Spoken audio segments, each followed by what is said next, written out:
Hello guys, welcome to simplified study. इस video में हम देखेंगे एपी, जीपी और एचपी से रिलेटेड कुछ previous year IIT JEE problems. Hope आपको इस वीडियो से प्रॉब्लम सॉल्विंग में हेल्प मिलेगी। अगर आपको इन टॉपिक्स से रिलेटेड कोई क्वेरी हो या कोई दूसरे क्वेश्चंस हो तो आप उन्हें कमेंट सेक्शन में पूछ सकते हैं या हमारे फेसबुक ग्रुप या टेलीग्राम ग्रुप से भी पूछ सकते हैं, जिसका लिंक वीडियो डिस्क्रिप्शन में दिया गया है। चलिए अब स्टार्ट करते हैं इस वीडियो के टॉपिक्स। अब देख लेते हैं सबसे पहला question. Let bi greater than 1 for I equal to 1 2 3 up to 101. Suppose log b1 log b2 log b 101 are in AP with common difference log 2. Suppose a1 a2 a 101 are in AP such that a1 equal to b1 and a51 equal to b51. If t equal to b1 plus b2 up to b51 and s equal to a1 plus a2 up to a51, then a s greater than t and a 101 greater than b 101, b s greater than t and a 101 less than b 101, c s less than t and a 101 greater than b 101, d s less than t and a 101 less than b 101. अब यहाँ पे हमें दिया हुआ है कि a1 a2 up to a 101 ये AP में है, लेकिन B1 B2 डायरेक्टली नहीं दिया है। log B1 log B2 इनके बारे में बताया है कि ये AP में है, जिसका कि कॉमन डिफरेंस log 2 है।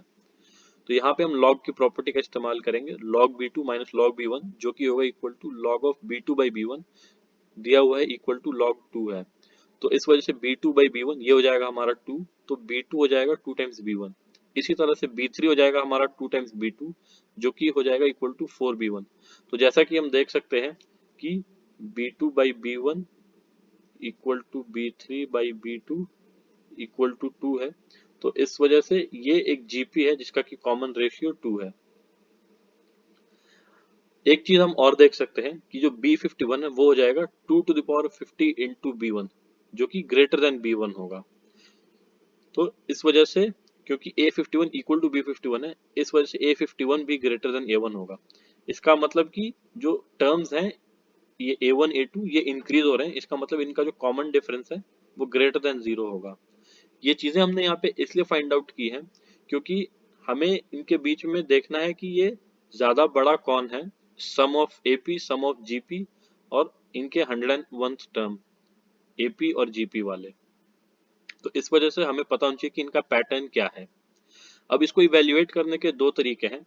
यहाँ पे जो हमारे A101 B101 और S और T जो कि है sum of terms of GP और सम ऑफ टर्म्स ऑफ एपी, इनको हम फाइंड आउट कर सकते हैं A1 और B1 के टर्म्स में और फिर कंपेयर करें। या फिर हमारे पास एक शॉर्टकट तरीका है कि ये जो हमारे टर्म्स हैं इनको हम ग्राफ पे बनाएं और इसको ऑब्जर्व करें कि ये किस तरह से इनका पैटर्न हो रहा है। ग्राफ पे बना के हम कैसे ऑब्जर्व करेंगे ये हम अब देखते हैं। सबसे पहले हम देख लेते हैं कि एपी का ग्राफ क्या होगा। एपी हमें पता है कि जो जनरल टर्म होता है एन वो हो जाएगा A1 plus n minus one into d. तो अगर हमारा ग्राफ है जिसमें कि x एक्सिस पे हमारा n है और y एक्सिस पे हमारा जनरल टर्म है tn जो किसी भी सीरीज का है, AP या GP किसी का भी हो सकता है, तो वहां पे अगर हम AP का ग्राफ बनाएंगे तो ये एक स्ट्रेट लाइन होगा क्योंकि y equal to m x plus c के पैटर्न को ये फॉलो कर रहा है, ये लीनियरली वेरी कर रहा है n के साथ। तो सपोज हमारा जो फर्स्ट टर्म है ये है A1 और ये A51 है, तो ये इस तरह से सपोज हमारा एक इंक्रीजिंग ग्राफ है। अब अगर हम ग्राफ ऑफ जीपी बनाएंगे जिसका कि कॉमन रेशियो 2 हमें दिया हुआ है, तो bn जो ये हो जाएगा हमारा, हमें पता है जनरल टर्म जीपी का b1 into two to the power n minus one. तो हम इसको लिख सकते हैं b1 by two into two to the power n। अब ये एक एक्सपोनेंशियल कर्व है y equal to k into a to the power x, मतलब y जो है ये x के साथ एक्सपोनेंशियली वेरी कर रहा है। फॉर एग्जाम्पल अगर हमारा कॉमन रेशियो 2 है और हमें इसको प्लॉट करना हो एक्स वाई एक्सिस पे, यहाँ पे ये x है और ये y है, तो ये इस तरह से जाएगा 2 टू द पावर 0 ये हो जाएगा 1, 2 टू द पावर 1 ये हो जाएगा 2, 2 टू द पावर 2 4। इसका मतलब कि जैसे जैसे x बढ़ेगा y ज्यादा फास्टर रेट पे बढ़ेगा।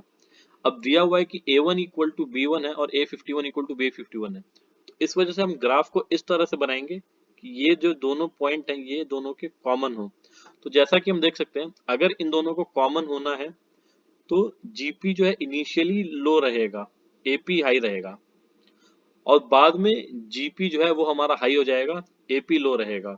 ऐसा इस वजह से होता है क्योंकि जीपी जो है वो ज्यादा फास्टर रेट से इंक्रीज करता है, तो इसलिए वो इनिशियली कम होने के बाद भी इसको कैच कर लेता है। तो अब जैसा कि हम यहाँ पे देख सकते हैं कि जो सारे टर्म्स हैं 1 से लेके 51 के बीच में, ये सारे के सारे टर्म्स एपी के ज्यादा बड़े हैं जीपी से, तो इस वजह से जो सम ऑफ एपी है वो greater than sum of GP होगा, तो इस वजह से एस ग्रेटर देन टी होगा।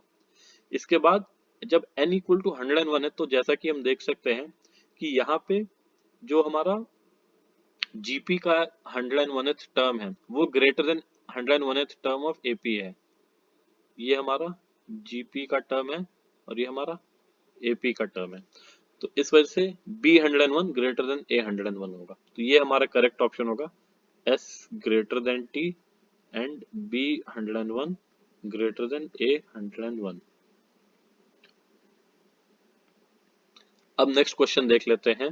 The value of x plus y plus z is 15 if a x y z b are in AP while the value of 1 by x plus 1 by y plus 1 by z is 5 by 3 if a x y z b are in HP then find the value of a and b। एक दूसरा question है if x y z are in HP then show that log x plus z plus log of x plus z minus 2y equal to log of x minus z। ये दोनों question आपस में related नहीं है, तो इस वजह से ये x y और z को लेकर स्टूडेंट्स को कंफ्यूज होने की जरूरत नहीं है। सबसे पहले हम पहला पार्ट सॉल्व करते हैं। पहले पार्ट को सॉल्व करने के लिए हमें एक चीज का ध्यान देना है कि यहाँ पे x y और z ये दो जगह पे मेंशन किए गए हैं, एक यहाँ पे AP में और दूसरी यहाँ पे HP में। ये दोनों जो x y और z के सेट हैं ये सेम नहीं है, क्योंकि ये सेम अगर हो जाएंगे तो इसका मतलब x y z यहाँ पे और यहाँ पे ये जब सेम होंगे तो ये a x y z b ये AP में भी होंगे और HP में भी होंगे, और हमें पता है कि कोई भी सीरीज अगर AP GP और HP इनमें से किसी भी दो में है तो फिर उसके सारे टर्म्स इक्वल होने चाहिए। तो अगर सारे टर्म्स हमारे इक्वल हो जाएंगे तो ये x plus y plus z जो 15 है तो ये सारे टर्म्स जो है 5 हो जाएंगे। तो यहाँ पे 1 by x plus 1 by y plus 1 by z ये हो जाएगा 1 by 5 plus 1 by 5 plus 1 by 5 यानी कि 3 बाई 5। तो ये कंडीशन सेटिस्फाई नहीं होगी, तो इस वजह से यहाँ पे ये जो टर्म्स हैं a x y z b जो HP वाले टर्म्स हैं इनको हम p q r से रिप्रेजेंट कर रहे हैं ताकि स्टूडेंट्स को समझने में इजी रहे। अब हम इस क्वेश्चन को सॉल्व करते हैं। सबसे पहले हम AP को देख लेते हैं। अब क्योंकि हमें दिया हुआ है कि ये x y और z ये AP में है तो हम मान लेते हैं कि इसका कॉमन डिफरेंस d है, तो x हो जाएगा हमारा y माइनस डी और z हो जाएगा हमारा y प्लस डी। इसी तरह से a हो जाएगा हमारा y माइनस 2d और b हो जाएगा y प्लस 2d। तो दिया हुआ है कि x plus y plus z 15 है, तो यहाँ पे हम x y z की वैल्यू ये वाली वैल्यू डालेंगे x और z की, तो ये हमारा माइनस डी और प्लस डी ये कैंसिल आउट हो जाएंगे और y प्लस वाई 3y जो कि 15 हो जाएगा, तो इस वजह से y हमारा इक्वल टू 5 है। अब a प्लस बी हम देख लेते हैं क्या है। a प्लस बी ये हो जाएगा y minus 2d plus y plus 2d जो कि है minus 2d plus 2d cancel होने की वजह से 2y, ये हो जाएगा हमारा इक्वल टू 10 क्योंकि y हमने अभी देखा है कि 5 है। अब हम HP को देख लेते हैं। सपोज जो हमारे टर्म्स हैं HP में P Q R जो A और B के साथ HP में आ रहे हैं, तो 1 by P 1 by Q 1 by R ये AP में होंगे। इनका कॉमन डिफरेंस हम मान लेते हैं कि K है, तो 1 बाई P ये हो जाएगा 1 बाई Q माइनस के और 1 बाई R ये हो जाएगा 1 बाई Q प्लस के। इसी तरह से 1 बाई A ये हो जाएगा 1 बाई Q माइनस 2 के और 1 बाई C ये हो जाएगा 1 बाई Q प्लस 2 के। अब दिया हुआ है कि 1 बाई यहाँ पे जो x y z थे इनको हमने p q r से रिप्लेस किया है, तो इस वजह से 1 by p plus 1 by q plus 1 by r जो कि हो जाएगा 1 बाई q माइनस के plus 1 by q plus 1 by q plus के इक्वल टू 3 बाई q, ये दिया हुआ है हमारा इक्वल टू 5 बाई 3। तो इस वजह से 1 बाई q ये हो जाएगा हमारा 5 बाई 9। अब 1 by a plus 1 by b ये भी हमारा हो जाएगा 1 बाई q माइनस 2 के प्लस 1/क्यूब प्लस 2k, तो ये हो जाएगा 2/क्यूब जो कि है इक्वल टू 10/9, क्योंकि 1/क्यूब 5/9 है हमारा। तो इस वजह से 1/a प्लस 1/b जो कि हो जाएगा a plus b by a b, ये 10/9 है। और a प्लस b हमने अभी निकाला था कि हमारा हो रहा था इक्वल टू 10k, तो इस वजह से a भी हमारा हो जाएगा 9। अब इन दोनों को अगर हम सॉल्व करेंगे तो हमारा दो सेट ऑफ सोल्यूशन आएगा, a equal to 9 b equal to 1, या फिर a equal to 1 b equal to 9। अब नेक्स्ट पार्ट देख लेते हैं इस क्वेश्चन का। If x y z are in HP, then log x plus z plus log of x plus z minus 2y equal to 2 times log of x minus z. log x plus z plus log x plus z minus 2y, ये हमें पता है कि log a into log a plus log b, ये होता है हमारा equal to log of a into b। तो इस वजह से हम इन दोनों को मल्टीप्लाई कर देंगे, log of x plus Z into x plus z minus 2y। और उसके बाद जब हम इनको सिंप्लीफाई करेंगे तो ये हो जाएगा हमारा log of x square plus z square minus 2 times y z plus x y minus x z. तो हमें बस इस टर्म को फाइंड आउट करना है in terms of x and z, क्योंकि यहाँ पे जो हमारा RHS है वो x और z के टर्म्स में, तो हमें बस y वाले एलिमेंट को एलिमिनेट करना है यहाँ से, तो फिर हमारा प्रूफ हो जाएगा। अब हमें दिया हुआ है कि x y z जो है ये HP में है, तो इस वजह से 1/x 1/y 1/z ये हमारे AP में हो जाएंगे, तो इस वजह से 1/y माइनस 1/x ये हो जाएगा 1/z माइनस 1/y। दोनों तरफ हम x y z से मल्टीप्लाई कर देंगे, तो xz माइनस yz ये हो जाएगा हमारा equal to xy minus xz।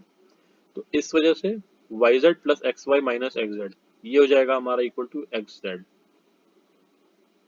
तो ये जो वैल्यू है ये हम यहाँ पे पुट करेंगे, तो हमारा जो RHS है वो हो जाएगा log of x square plus z square minus 2 times of xz, ये हमारा हो जाएगा equal to log of x minus z whole square. तो ये हो जाएगा हमारा equal to 2 times log of x minus z. ये हमारे यहाँ पे प्रूफ कंप्लीट हो गया। अब नेक्स्ट क्वेश्चन देख लेते हैं। Let A1, A2, A3, A100 be an arithmetic progression with A1 equal to 3 and SP equal to sigma AI, I equal to 1 to P between 1 and 100. For any integer n with n between 1 to 20, let m equal to 5n. If Sm by Sn does not depend on n, then A2 is, तो यहाँ पे हमें दिया हुआ है कि A1, A2, A3 up to A100 ये AP में है, और SP जो है वो है सिग्मा AI। सिग्मा AI का मतलब हो गया sum of P terms of AP। ये हमें पता है कि ये हो जाएगा equal to P/2 into 2A1 plus P minus 1 into D, जहाँ पे कि D जो है वो कॉमन डिफरेंस ऑफ AP है। अब SM बाई SN ये हमारा हो जाएगा M/2 into 2A1 plus M minus 1 into D divide by N/2 into 2A1 plus N minus 1 into D। यहाँ पे A1 की जो वैल्यू है ये इक्वल टू 3 जब हम पुट करेंगे, और हमें दिया हुआ है कंडीशन कि m इक्वल टू 5n है, तो ये हो जाएगा हमारा equal to 5 times of 6 minus d plus m d divide by 6 minus d plus n d. अब क्वेश्चन में दिया हुआ है कि ये जो हमारा Sm बाई Sn का रेशियो है ये कांस्टेंट है, तो इस वजह से ये RHS जो है ये कांस्टेंट होना चाहिए। इसका मतलब कि ये m और n के साथ चेंज नहीं करेगा। तो इसलिए हमारे जो टर्म्स जो हैं, जो डी वाले टर्म है वो वैनिश कर जानी चाहिए, क्योंकि अगर डी वाले टर्म हट जाएंगे तो m बाई एन ऑटोमेटिकली दिया हुआ है वो कैंसल आउट हो जाएगा आपस में, वरना हमारा जो m माइनस 1 इंटू डी है और n माइनस 1 इंटू डी है ये वेरी करता रहेगा m और n के साथ। अब इसके दो ही केस हैं। सबसे पहले हमारा d जीरो हो जाए, अगर हमारा d जीरो हो जाएगा तो ये m minus 1 into D zero हो जाएगा, n minus 1 into D zero हो जाएगा, तो ये जो हमारा है 5 इंटू 6/6 ये हो जाएगा इक्वल टू 5, जो कि कांस्टेंट नंबर है। दूसरा केस यहाँ पे हम देख सकते हैं कि हमारा d जो है वो इक्वल टू 6 हो जाए। अगर d हमारा 6 हो जाता है तो ये हो जाएगा 5 into m d by n d, और m बाई एन ये हमारा दिया हुआ है इक्वल टू 5 है, तो हमारा RHS जो है वो 25 हो जाएगा, जो कि अगेन एक कांस्टेंट नंबर हो। सिर्फ इन दो केसेस में ही हमारा Sm बाई Sn जो है वो हो सकता है कांस्टेंट। इसके अलावा किसी भी दूसरे केस में अगर d की हम कोई भी दूसरी वैल्यू लेंगे तो कांस्टेंट नहीं होगा।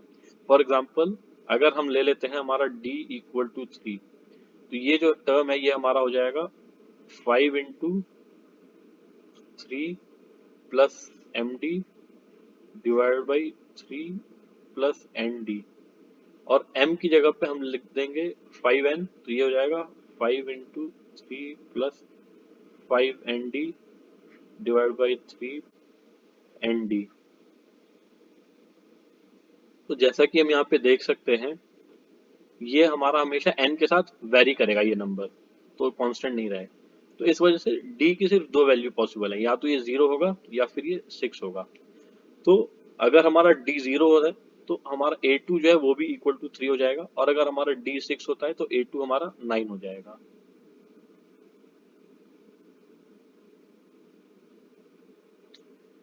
अब नेक्स्ट क्वेश्चन देख लेते हैं। A pack contains n cards numbered from 1 to n. Two consecutive numbered cards are removed from the pack and the sum of the remaining cards is 1, 2, 2, 4. If the smaller of the numbers on the removed cards is k, then k minus 20 is equal to। अब इस तरह के question में हमारे पास AP, GP, HP इनकी बहुत ज्यादा property use करने को नहीं होती है। यहाँ पे हम नंबर सिस्टम की प्रॉपर्टी का यूज करते हैं AP की प्रॉपर्टी को मिला के। ये देख लेते हैं कि ये किस तरह से हम करेंगे। यहाँ पे जो कार्ड रिमूव किए गए हैं वो दिया गया है कि k है और k प्लस 1 है, क्योंकि वो कॉन्जिक्यूटिव कार्ड्स हैं, और स्मॉलर कार्ड जो है वो k है। साथ ही साथ हमें यहाँ पे दिया हुआ है कि इन दोनों कार्ड को रिमूव करने के बाद जो रिमेनिंग कार्ड है उनका सम 1 2 2 4 है। तो इसका मतलब कि ये 1 2 2 4 प्लस k प्लस 1 ये हो जाएगा सम ऑफ n कार्ड्स, और सम ऑफ n कार्ड ये हमें पता है कि n इंटू एन प्लस 1/2 होगा। तो इसका मतलब कि n इंटू एन प्लस 1/2 ये हो जाएगा हमारा equal to 1 2 2 4 plus 2k plus 1। अब यहाँ पे ये जो है ये हमारा इवन नंबर है और ये हमारा ऑड नंबर है। तो इवन प्लस ऑड ये हमें पता है कि ये ऑड नंबर होता है, तो इस वजह से n इंटू एन प्लस 1/2 हमारा ऑड नंबर होगा। तो हमें n को इस तरह से चूज करना है कि सम ऑफ n टर्म्स जो है वो हमारा ऑड नंबर होना चाहिए। ये करने के हमारे पास दो ही तरीके हैं। n होना चाहिए या तो of the form 4p plus 1 या फिर of the form 4p plus 2। ये 4p प्लस 1 4p प्लस 2 में p हमारा नेचुरल नंबर होगा। फॉर एग्जांपल p अगर हमारा इक्वल टू 1 है तो 4p प्लस 1 ये हो जाएगा हमारा 5, और 4p प्लस 2 ये हो जाएगा हमारा 6। ये 4p प्लस 1 या 4p प्लस 2 के फॉर्म में ही क्यों होना चाहिए ये हम यहाँ पे देख लेते हैं। सपोज हमारा n equal to 4p plus 1 है, तो Sn ये हो जाएगा n into n plus 1 divide by 2। ये 4p प्लस 2 ये हो जाएगा 2p प्लस 1 इंटू 2, तो 2 और 2 कैंसिल जाएंगे, ये हो जाएगा 4p plus 1 into 2p plus 1। यहाँ पे ये 4p प्लस 1 भी ऑड नंबर है, ये भी ऑड नंबर है, तो इस वजह से दो ऑड नंबर का प्रोडक्ट एक ऑड नंबर होगा।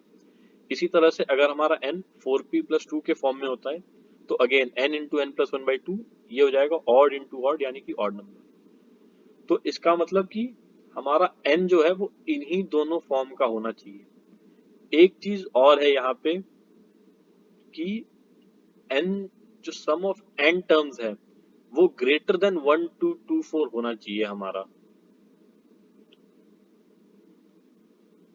तो अब अगर हम इन दोनों कंडीशंस को लगाएंगे तो ट्रायल एंड एरर से हम यहाँ पे देखेंगे कि मिनिमम वैल्यू जो है n की वो 50 होनी चाहिए।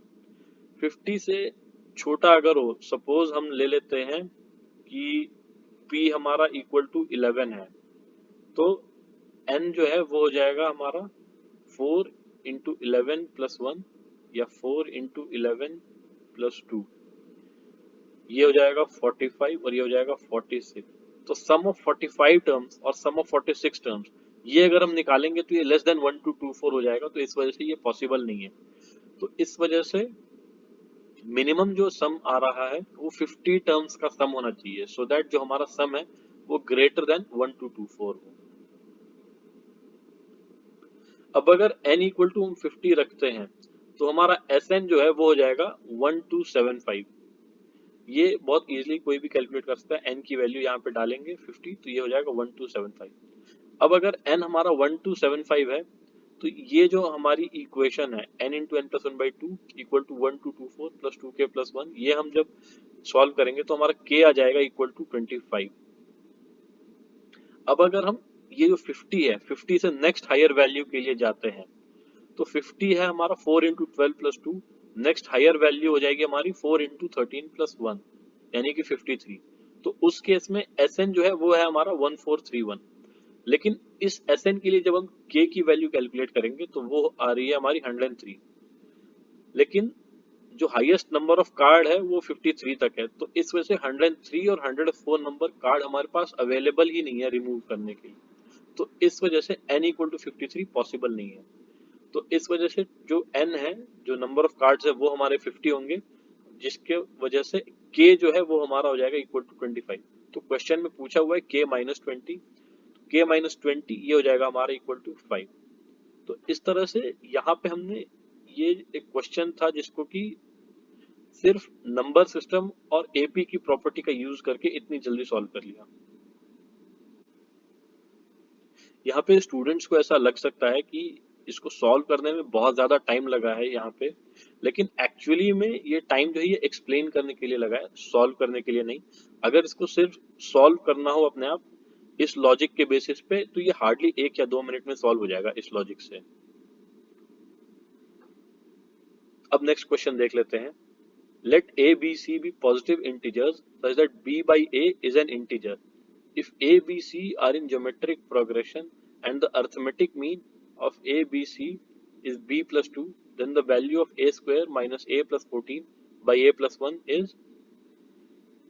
अब ये जो क्वेश्चन है यहाँ पे हमें दिया हुआ है कि ए बी सी जो है वो जीपी में है, तो इनका हम मान लेते हैं कि कॉमन रेशियो के है। तो बी हमारा हो जाएगा ए के और सी हो जाएगा हमारा ए के स्क्वायर। ये भी दिया हुआ है कि arithmetic mean of a b c ये है बी प्लस 2, यानी कि a plus b plus c by 3 ये हो जाएगा बी प्लस 2। अब यहाँ पे बी और सी की वैल्यू हम डालेंगे तो ए plus A k square by 3 ये हो जाएगा ए के प्लस 2।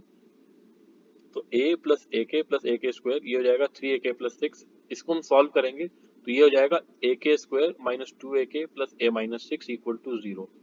ये एक क्वाड्रेटिक इक्वेशन है और क्वाड्रेटिक इक्वेशन का हमें पता है कि जो सोल्यूशन दिया जाता है वो इस तरह से दिया जाता है। अगर हमारे पास क्वाड्रेटिक इक्वेशन हो ax square plus bx plus c equal to 0, तो x होता है हमारा minus b plus minus under root b square minus 4ac divide by 2a। इसको डिटेल में हम देखेंगे जब हम थ्योरी ऑफ इक्वेशंस पढ़ेंगे। तो अब यहाँ पे हमारा जो a है वो ये a हो जाएगा, b है वो हो जाएगा हमारा माइनस 2a और c हो जाएगा हमारा a माइनस 6। तो इनको जब हम डालेंगे तो हमारा k जो है वो आ जाएगा सॉल्व करने के बाद 1 plus minus under root 6 by a। अब क्वेश्चन में दिया हुआ है कि b बाई a जो है वो इंटीजर है, इसका मतलब कि ये k जो हमारा कॉमन रेशियो है ये भी एक इंटीजर होना चाहिए। k हमारा इंटीजर सिर्फ तब हो सकता है जब a की वैल्यू 6 हो। a की वैल्यू अगर 6 के अलावा कोई भी दूसरी वैल्यू होती है तो उस केस में ये इंटीजर नहीं, ये एक इरेशनल नंबर हो जाएगा। तो इस वजह से सिर्फ a इक्वल टू 6 ही पॉसिबल वैल्यू है। अब a इक्वल टू 6 जब हम यहाँ पे डालेंगे तो ये हमारा हो जाएगा 28/7 इक्वल टू 4। यहाँ पे एक चीज स्टूडेंट्स को देखने की जरूरत है कि ये क्वेश्चन जो हमने सॉल्व किया इसमें अगेन जीपी या क्वाड्रेटिक इक्वेशन की बहुत ज्यादा हमने हेल्प नहीं ली, सिर्फ बेसिक कॉन्सेप्ट्स का यूज किया है। लेकिन उन कॉन्सेप्ट को यूज करना किस तरह से है इसके ऊपर ध्यान देने की जरूरत है, क्योंकि यहाँ पे हमने इनके साथ जो इम्पोर्टेंट चीज जिसकी वजह से क्वेश्चन सॉल्व हो पाया वो था नंबर सिस्टम का कॉन्सेप्ट। तो इस वजह से आईआईटी जेई जो स्पेशली एडवांस के जो क्वेश्चन होते हैं वो सिर्फ कॉन्सेप्ट बेस्ड होते हैं, ये स्टूडेंट्स को समझने की जरूरत है। उसमें बहुत ज्यादा फॉर्मूला याद करने से फायदा नहीं होता है, उनको समझने की जरूरत है, उनका एप्लीकेशन समझने की जरूरत है।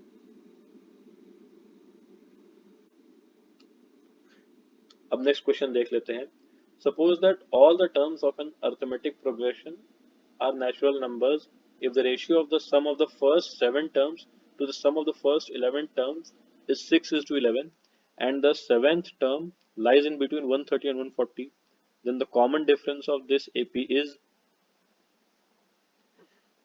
अब यहाँ पे हम मान लेते हैं कि ये जो AP है इसका फर्स्ट टर्म A है और कॉमन डिफरेंस D है। अब क्वेश्चन में दिया हुआ है कि sum of first 7 terms to first 11 terms, इनका जो रेशियो है ये 6/11 है। तो इसको हम सॉल्व करेंगे और हम ए और डी के टर्म्स में लेके आएंगे तो हम इसको देख सकते हैं 7 into A plus 3d by 11 into A plus 5d। इसको जब हम फर्दर सिंप्लीफाई करेंगे तो ये 11 और 11 आपस में कैंसिल आउट हो जाएंगे। 7a प्लस 21d ये हो जाएगा equal to 6a plus 30d। तो इस वजह से a हो जाएगा हमारा इक्वल टू 9d। क्वेश्चन में ये भी दिया हुआ है कि जो a7 है यानी कि जो हो जाएगा a प्लस 6d, और a की वैल्यू जब हम 90 डालेंगे तो ये हो जाएगा इक्वल टू 15d। तो ये a7 जो है ये 130 और 140 के बीच में लाई करता है। अब ये जो हमारा 15d है ये 130 और 140 के बीच में लाई करता है, और ये दिया हुआ है कि अर्थमेटिक प्रोग्रेशन के सारे टर्म जो है वो नेचुरल नंबर्स हैं, इस वजह से ये 15d ये भी नेचुरल नंबर होना चाहिए। तो इसका मतलब कि ये 15d ये मल्टीपल ऑफ d होगा, और वो इस तरह से होगा कि d भी हमारा एक नेचुरल नंबर ही हो। तो यहाँ पे 130 और 140 के बीच में 15 का जो मल्टीपल है नंबर वो सिर्फ 135 है, और कोई दूसरा नंबर नहीं है जो कि 130 और 140 के बीच में 15 का मल्टीपल हो। तो 135 जो है वो है हमारा 15 इंटू 9। तो इस वजह से d जो है वो हमारा इक्वल टू 9 हो जाएगा। अब नेक्स्ट क्वेश्चन देखते हैं। Let X be the set consisting of the first 2018 terms of the arithmetic progression 1, 6, 11, and Y be the set consisting of first 2018 terms of the arithmetic progression 9, 16, 23. Then the number of elements in the set X union Y is। यहाँ पे इस question को solve करने के पहले थोड़ा सा हमें सेट्स को देखना होगा। जो x यूनियन y है मतलब number of elements in either x और y और बोथ x एंड y, ये हो जाएगा x plus y minus x intersection y। ऐसा इस वजह से होगा क्योंकि जब हम टोटल सेट ऑफ x लेंगे और टोटल सेट ऑफ y लेंगे तो ये जो हमारा पार्ट है x इंटरसेक्शन y वाला पार्ट ये दो बार कैलकुलेट हो जाता है। तो इस वजह से हम एक बार इसको माइनस कर लेते हैं ताकि ये हमारा इतना पोर्शन, ये वाला पोर्शन और ये यूनियन एक बार आ सके इनका इंटरसेक्शन। अब क्वेश्चन में हमारा दिया हुआ है कि जो x है उसमें 2018 एलिमेंट्स है और y जो है उसमें भी 2018 एलिमेंट्स है। तो इस वजह से हमें x intersection y find out करना है, x union y find out करने के लिए। तो इसके लिए हमें पैटर्न ऑफ कॉमन एलिमेंट्स चाहिए जो कॉमन एलिमेंट्स x और y दोनों में होंगे। अब यहाँ पे जो हमारा सेट x है इसका फर्स्ट टर्म दिया हुआ है 1 है, कॉमन डिफरेंस 5 है, तो इसका जो 2018 टर्म है वो हो जाएगा 10086। इसी तरह से जो हमारा सेट y है इसका फर्स्ट टर्म 9 है और कॉमन डिफरेंस इसका दिया हुआ है 7 है, 16 माइनस 9 23 माइनस 6। तो इस वजह से इसका जो लास्ट टर्म है ये हो जाएगा 14128। अब अगर हम इसको एक नंबर लाइन पे यहाँ पे ड्रॉ करते हैं तो यहाँ पे फर्स्ट टर्म जो हमारा 1 और लास्ट टर्म 10086, ये हमारा सेट x हो गया। इसी तरह से ये है 9 और यहाँ पे ये जा रहा है 14128 तक, ये हमारा सेट y हो जा रहा है। तो इस वजह से ये जो x है इसके कुछ एलिमेंट्स ही होंगे जो कि y के साथ कॉमन हो सकते हैं। y के कुछ एलिमेंट्स होंगे जो यहाँ 10086 के बाद वाले एलिमेंट्स हैं ये कॉमन नहीं होंगे। तो अब हमें सबसे पहले ये देखना है कि मैक्सिमम y के कौन से एलिमेंट्स हैं जो x के साथ कॉमन हो सकते हैं। अब सपोज हमारा जो nth एलिमेंट ऑफ y है जो कि लास्ट एलिमेंट होगा लेस देन 10086, मतलब लास्ट कॉमन एलिमेंट होने की जो संभावना है वो nth एलिमेंट की है सपोज। तो जो हमारा वो nth एलिमेंट ये हो जाएगा y का, वो हो जाएगा 9 प्लस n माइनस 1 इंटू 7, क्योंकि y का जो AP है फर्स्ट टर्म 9 और कॉमन डिफरेंस 7 है, तो वो होगा लेस देन 10086। तो इसको जब हम सॉल्व करेंगे तो हमारा n आ जाएगा लेस देन 1440.5, तो इसका मतलब n 1440, तो 1440 तक जो टर्म होंगे वो यहाँ पे लेस देन 10086 होंगे, मतलब ये x की रेंज में होंगे। 1441 यहाँ से जो टर्म्स होंगे ये लार्जर देन x हो जाएंगे, ये 10086 से बड़े हो जाएंगे।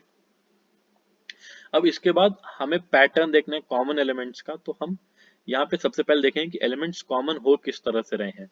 जो x के एलिमेंट्स हैं हम इसको यहाँ पे देख लेंगे और y के एलिमेंट्स को उससे कंपेयर करेंगे। अब पहला एलिमेंट जो कि कॉमन है वो हम देख पा रहे हैं, ये है 16 जो कि दोनों में है। यहाँ पे इसके एलिमेंट सिंपल हैं देखना, जो 6 और 1 पे एंड हो रहे हैं। इसके 9, 6, 3, 0, 7, 4, 1, 8 इन सब पे एंड हो रहे हैं। तो इस वजह से हमें इसमें से देखना होगा y में से जो x के साथ कॉमन है। तो पहला एलिमेंट जो है वो है 16। इसी तरह से दूसरा एलिमेंट जो 1 पे एंड हो रहा है वो है 51। तीसरा एलिमेंट जो है वो है 86। अब जो कॉमन एलिमेंट्स हैं उनको हम अगर देखें तो 9 ये फर्स्ट, ये सेकंड, तो ये सेकंड एलिमेंट है जो कि कॉमन है। फिर थर्ड, फोर्थ, फिफ्थ, सिक्स, फिर सेवेंथ एलिमेंट कॉमन है। और 8, 9, 10, 11, 12th एलिमेंट कॉमन है। तो हम देख रहे हैं कि जो कॉमन एलिमेंट्स हैं वो टर्म नंबर खुद एक एपी में है।